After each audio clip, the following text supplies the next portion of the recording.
Bien-aimés, chers amis, frères et sœurs, si je dis qu'il n'y a point de vérité en nous, désirez-vous l'accepter? Voulez-vous l'accepter?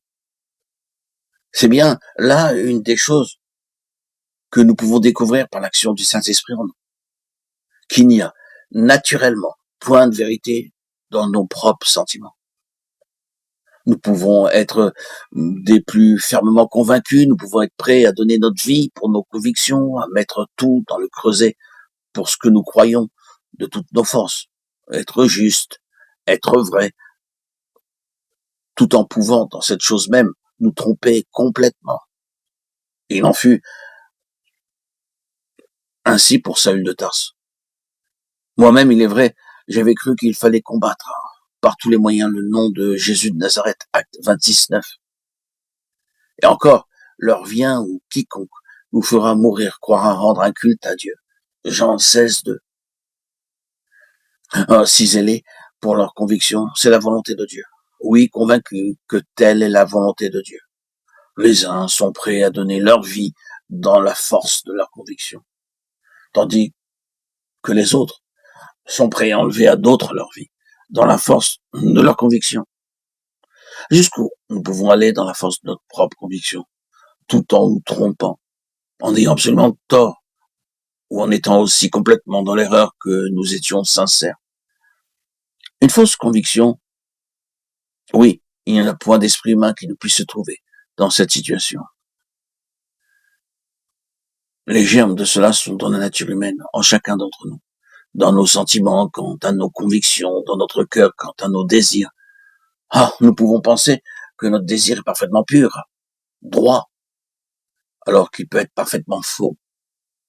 Eh bien, il en est de même pour notre volonté. C'est exactement la même chose. En nous, de par notre nature, il n'y a point de vérité.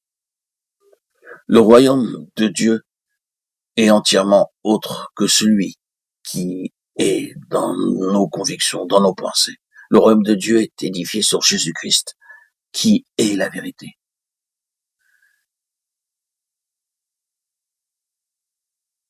En étant en Christ, nous sommes dans une position vraie. Et nous sommes les hommes et les femmes qui devons être des hommes et des femmes en lesquels a été forgée la vérité de Christ et qui sont résolus à marcher avec Dieu à tout prix. En gardant cette position de vérité alors même qu'elle peut coûter très cher. Nous sommes alors influencés. Aujourd'hui, dans le monde, nous vivons par toutes sortes de fausses considérations, influences, parce que les autres pensent ou diront spécialement. Ceux de notre sphère religieuse, de notre tradition, ce sont là de fausses considérations, de fausses influences. Elles lient beaucoup d'hommes et de femmes et les empêchent de marcher tout droit avec Dieu dans le chemin de la lumière. Et le résultat sera, de toute évidence, une fausse position. L'œuvre du Saint-Esprit a pour but de nous rendre conformes à Christ, de nous amener à prendre la forme de Christ, de former Christ en nous. Mais Christ demeurera toujours autre que nous-mêmes, de sorte qu'il sera toujours fait appel à notre foi. Nous attendons-nous à atteindre un point dans ce pèlerinage terrestre où nous pourrons nous dispenser de la foi? C'est un espoir trompeur. La foi nous sera demandée dans les derniers moments de notre vie, tout autant, sinon plus, qu'en tout autre temps. La foi est une chose nécessaire pour toute la durée de cette vie, si cela est vrai. Tout espoir nous est enlevé de posséder jamais quelque chose par nous-mêmes. Ce fut le premier péché d'Adam, le choix qu'il fit, d'avoir non pas toute chose en Dieu par la foi, mais d'avoir tout en lui-même, dans l'indépendance, de se débarrasser de l'idée de la foi. C'est ainsi qu'il pécha par incrédulité, et tout le péché qui suivit dès lors est imputable à cette seule chose, l'incrédulité. La foi est le grand facteur de la rédemption, du salut, de la sanctification, de la glorification. Tout est à nous par la foi.